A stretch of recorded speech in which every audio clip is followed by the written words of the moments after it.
ကိုရင်တိတ်တာဆိုပြီးတော့အသက်9နှစ်သားအရွယ်လေးနဲ့သူကနာမည်၄မျိုးတောင်ရတယ်လို့ဆိုတယ်ဘလို့ရလဲဆိုတော့သူကိုရင်လည်းဝစ်ပြီးပြီဆိုတော့နောက်နေ့ရောက်တော့သူမြို့ထဲကိုဆွမ်းခံကြွတယ်ကိုရင်တိတ်တာဆွမ်းခံကြွမှာတယ်ဆိုတဲ့သတင်းကမြို့သူမြို့သားရဲ့ပတ်ဝန်းကျင်လောကမှာကြားကြတယ်သိကြတယ်အဲ့ဒါကြောင့်မို့လို့ဘာတွေလုပ်တာလဲဆိုတော့နှုတ်ကနာဆွမ်းနေကြီးပဲငွေခွက်တွေနဲ့ထည့်ပြီးတော့အသင့်စောင့်နေကြတယ်လူတွေဘယ်လောက်ရှိတော့ဆိုရင်900လောက်တော့ရှိတယ်တဲ့အဲ့ဒါကိုရင်ဆွမ်းကကြွားတော့အဲ့ဒီနှုတ်ကနာဆွမ်းနေ900လောက်သူရတယ်အဲ့ဒါကြောင်းရောက်တဲ့အခါကျတော့အဲ့ဒီဆွမ်းနေအကုန်လုံးကိုတန်ဃာတွေကိုသူကလှုပ်တယ်အဲ့ဒါလိုပဲနောက်ရက်ရောက်တော့လည်းပဲဒီလိုပဲဆွမ်းအုပ်တွေ900လောက်ရတယ်ဒါကရှင်သာရိပုတ္တရာကိုနှုတ်ကနာဆွမ်းလှူခဲ့တဲ့မြင့်မြတ်တဲ့စေနာရဲ့ဆွမ်းရည်တက်တည်ပေါ့နော်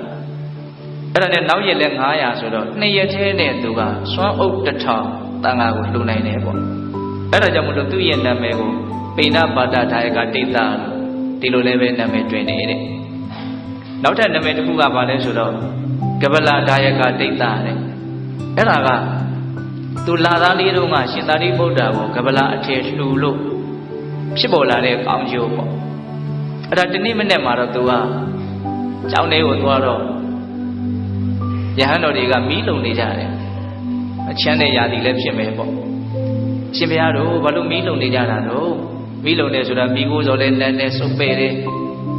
တကယ်လို့ချမ်းတယ်ဆိုလို့ရှိရင်ကပလာချုံတယ်တွေဘာတွေချုံထားပါလားကိုရင်တဲ့ကပလာချုံတယ်ဆိုတာဘုံကံရှိတဲ့ပုဂ္ဂိုလ်တွေမှသာလေရနိုင်တာတို့လိုဘုံကံနေတဲ့ပုဂ္ဂိုလ်တွေအတွက်ဘယ်ရှိနိုင်မလို့အဲ့လိုလေးပြောလိုက်ရောကိုရင်ကစိတ်မကောင်းအဲ့လိုဆိုရင်ရှင်ဘုရားတို့တပည့်တော်နောက်ကိုလိုက်ခဲ့ပါကပလာရပါစေပဲဘလို့မှဟိုမြို့ထဲမှာသူချင်းဆိုထားတာမရှိဘူး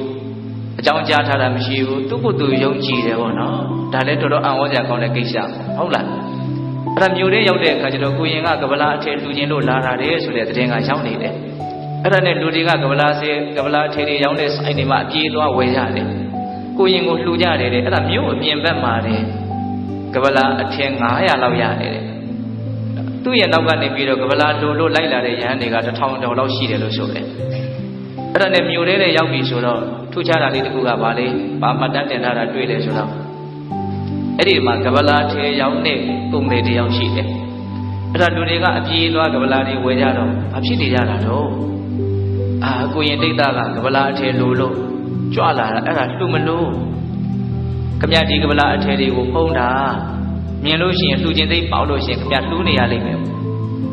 ကိုရင်ကလှူတာပဲယူတာပေါ့လားအတင်းအဓမ္မယူတာမဟုတ်ဘူးမဟုတ်လားလှူတာပဲယူတာပါအဲ့လိုဆိုရင်ကိုလှူခြင်းမှဖြစ်တဲ့ကိစ္စပဲတဲ့သိထားစရာမလိုပါဘူးအဲ့လိုပြောပြီးတော့လူတွေပြန်သွားပြီဆိုတော့သူစဉ်းစားတယ်မြင်နေရတဲ့မလှူရင်တော့လည်းမကောင်းဘူးအဲ့ဒါကြောင့်မို့လို့ငါဒီအထည်တွေကိုတော့ဖုံးထားအောင်မှဖြစ်မယ်အထူးသဖြင့်အလွန်တန်ဖိုးကြီးတဲ့3သိန်းလောက်တန်တဲ့ကပလာအထည်2ထည်ရှိတယ်အဲ့ဒါကိုတော့ငါတည်တည်ချာချာကိုသိထားမှဖြစ်မယ်ဆိုပြီးတော့သူကမလှူပြည့်အောင်ပေါ့လေအဲ့လိုမျိုးကြိုတင်ပြီးတော့သူပြင်ဆင်ထားတယ်အဲ့ဒါခဏလေးတော့ကိုရင်ကနောက်ပါတန်ဃာတွေနဲ့ကြွလာအဲ့ဒီကိုရင်ကိုလည်းမြင်လိုက်ရောအဲ့ဒီတကားကြီးရဲ့စိတ်ထဲမှာဘလို့ဖြစ်တုံဆိုတော့သာဒီဟုသောချစ်ချင်းဖြင့်တကူလုံးမှာပြည့်တယ်တဲ့စာတွေကအဲ့လိုလေးရေးတယ်နော်ဘလောက်ဒီသူ့စိတ်ထဲမှာဒီကိုရင်ရဲ့ပုံမှာချစ်ချင်းကအားကြီးသွားလဲဆိုတော့ဒီကိုရင်ကလာလိုချင်တယ်ဆိုလို့ရှိရင်ငါအသေးနှလုံးကိုထုတ်ပေးဆိုရင်လည်းထုတ်ပေးလိုက်ပါပဲတဲ့သူအဲ့လောက်တောင်စဉ်းစားနေတယ်အဲ့ဒါနဲ့ကိုရင်လိုအပ်နေတဲ့ကပလာအထည်တွေအကုန်လုံးကိုလှူလိုက်တယ်လှူပြမှာဆိုလို့သိမ့်ထားတဲ့ကပလာအထည်2ထည်ကိုလည်းတခါတည်းလှူပလိုက်တယ်အဲ့ဒါကိုရင်နောက်လိုက်သွားကြတဲ့ရဟန်းတော်တွေအကုန်လုံးကပလာအထည်အပြည့်စုံပြကြတယ်ဒါကြောင့်ကိုရင်ရဲ့နာမည်ကိုအဲ့ဒီချိန်ကစပြီးတော့ကပလာဒါယကတိတ်တာဒီလိုလည်းပဲနာမည်တွင်နေတယ်ပြုခဲ့တဲ့ကုသိုလ်ကောင်းမှုရှိတဲ့အတွက်ကြောင့်ဘုံကံကအလွန်ကြီးတယ်ပေါ့နော်မြင်ရရင်မလူချင်းမတန်းကျင်တဲ့လူမရှိဘူးဒါကြောင့်မို့လို့လူတွေကလည်းသူ့နာမှာခဏလာနေကြတယ်ရွှေတွေမျိုးတွေကလည်းပဲအင်အားတောင့်တင်းတော့လာနေကြတယ်အဲ့တော့ကိုရင်ကဘယ်လိုစဉ်းစားတော့ဆိုတော့ဒီတိုင်းသာဆိုလို့ရှိရင်တော့ငါဟာမြင့်မြတ်တဲ့အကျင့်ကိုကျင့်သုံးဖို့မလွယ်ဘူးရှေ့ရောက်လာတဲ့လူကိုမခံလို့လည်းမကောင်းအဲ့ဒီတော့ငါဘယ်လိုလုပ်မလို့ငါဒီနေရာကထွက်သွားတာပဲခေါင်းနေတယ်ရေရတောင်စိတ်တယ်ပေါ့နော်အဲ့ဒါနဲ့ဘလောက်ဝေးတဲ့နေရာထိသူသွားလိုက်လဲဆိုတော့ယူဇနာ120လောက်ဝေးတဲ့နေရာတောင်ထွက်သွားတယ်တဲ့အလွန်ချမ်းသာတဲ့တတိသားကဖြစ်လာတဲ့ကိုရင်နော်